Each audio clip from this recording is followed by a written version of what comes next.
Hey you guys, before we get to the video, I have an important message. So through the month of November, the Ada Community Library is doing a survey to help us find out what kind of changes we need to make to serve the community better. When you take the survey, not only will you make your opinion known, you can also be entered into a drawing for a $100 Visa gift card or a $25 Ross gift card. It'll only take a minute, and if you go to our website, you can find these conversation bubbles, click on that square, and give us your opinion. Help us make the community library better.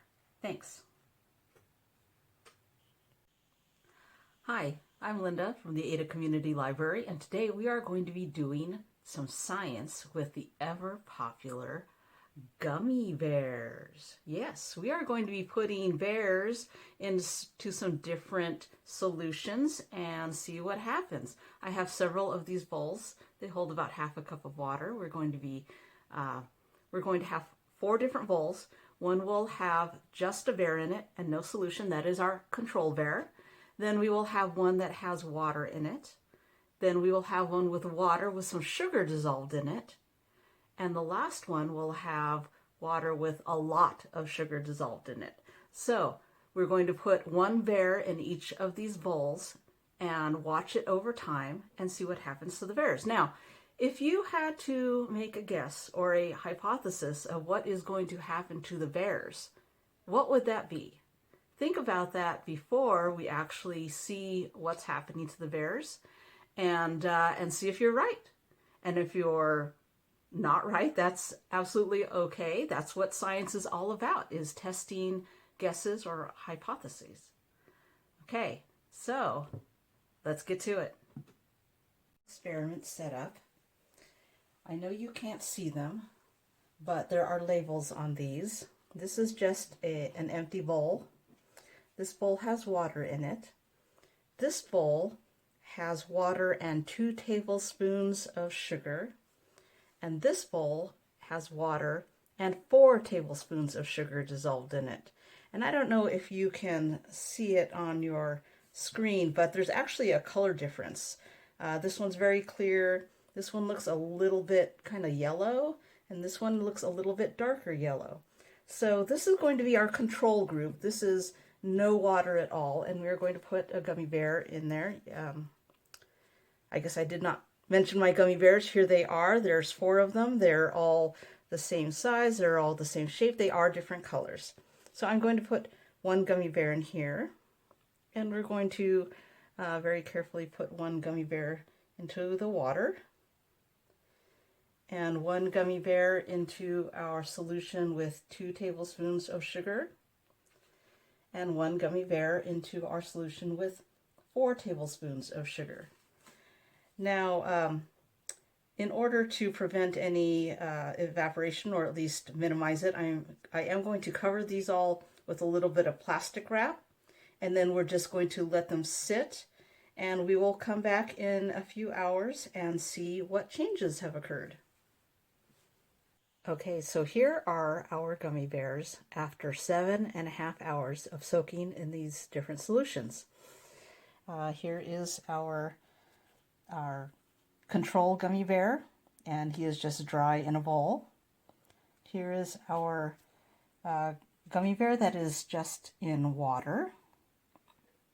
Here's our gummy bear that had 2 tablespoons of sugar dissolved in about half a cup of water.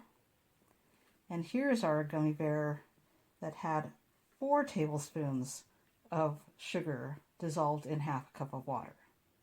So we are going to take these gummy bears out very carefully and see what has happened to them. I've got this tape measure here, and these are centimeters, 2, 3, 4, 5 centimeters. And then in between are 10 lines, and those would be millimeters. So we're going to see how many millimeters tall our bears are. Okay, we're going to look at this guy first. This is our control bear. He looks like he's about, let's see, that would be 10, 15, 16, 17, about 17 millimeters long. Okay, let's take a look at the green bear. Get that lined up with the top of his ears. He's more like 10, 20, 22 millimeters perhaps. So we went from 17 to 22. Okay, this is the one that had 2 tablespoons of sugar in it. And that one is about 10, 20, he's about 22 also. 21 or between 21 and 22. This is the one with 4 tablespoons of sugar. Let's try to line that up carefully. And he's about, let's see, that would be 10, 15, about 16, close to 17. So even though he's plumped up a lot, let's hold this guy over here. He hasn't gotten too much bigger. Okay, this one has gotten slightly larger than the red one. And then this one is the largest of all. So plain water got the largest of all. Then 2 tablespoons also got larger. 4 tablespoons got fatter, but not really too much longer. So we're going to go ahead and put these gummy bears back into their solutions. I will be taking a look at these in several more hours, and we will see what happens. Okay, so here we are again. It has now been 23 hours, almost a full day, and we are going to go ahead and take out our gummy bears for the last time and see how they're doing.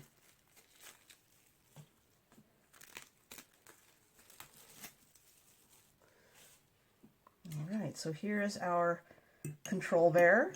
He was in a dry bowl, no solution in there at all. Here is our bear that was in plain water,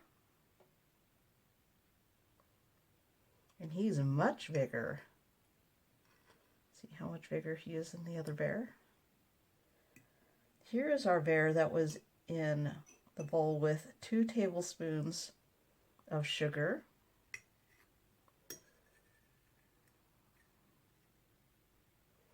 And here is our bear that was in a bowl with, the bowl with 4 tablespoons of sugar.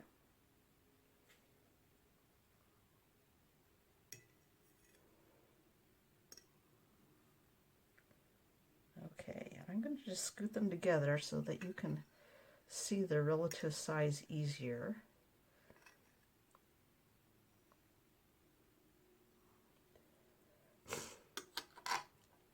Try to get them all even at the top. It's hard to get them to stay put. Okay, and let's put this guy right over here where you can also see his relative size. Okay, and I don't know if you can really see this on the screen, but actually the water from each bear has a little bit of a tinge to it. This one has a little bit of a green tinge, this one has a little bit of a yellow tinge, and this one has a little bit of a red tinge. And that, of course, corresponds with the color of the bear that was in it. So not only is a substance going into the bear and making it larger, but the color is also dispersing into the water that the bear was in. Okay, so we'll talk about what that means. And as you can also see from the size, the green bear that was in plain water is the largest of them. The yellow one with 2 tablespoons of sugar is a little bit smaller. The red one, while it also gained quite a bit of size from the original bear, is the smallest of the ones that were in solutions. Okay.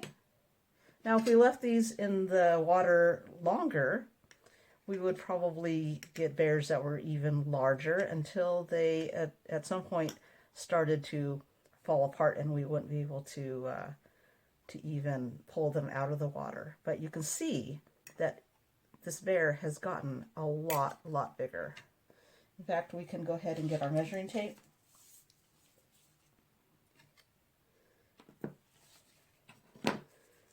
And again, we can put this one here and see that it is 16 to 17. This one is closer to, let's see, 28. Okay, this one's about 26. And this one's just about 20. Okay, and of course that's just the length. We're not measuring in the other directions this way, and also the depth of them, but they are actually much taller as well as longer and wider. Okay, so let's talk about what this all means. Okay, so what is going on with our bears? Why did they get so big? Oh, there goes one, he's sliding. Okay, so there's something called diffusion. Now, diffusion is where there's movement of a substance from a high concentration to a low concentration. Okay, it happens in the air, it happens in liquids, and here's how it works. Let's say you have a glass of water, okay? No one's stirring that water, nothing's going on with it, there's no wind blowing on it, it's just sitting there. And you think that that water, that the molecules are just standing, they're just still because you can't see any movement. In reality, the water molecules in that glass of water are moving around constantly, okay? You can't see it, but they're moving around. If you warm up that glass of water, they're going to move around more. You're actually increasing the energy, and they start moving around pretty fast, okay? Now, the same thing in the air. If there's no fan blowing, even if the air is, you put it, just say you have a plastic bag and you fill it full of air and close it off, that air inside is actually still moving around, okay? So, if diffusion is the movement of a substance from a high concentration to a low concentration, what went on with the gummy bears? Okay, let's take the green gummy bear that was in the water, just the plain water, and how it got really big. So what is a gummy bear made out of? A gummy bear is made out of a lot of gelatin, okay? There's some sugar in it.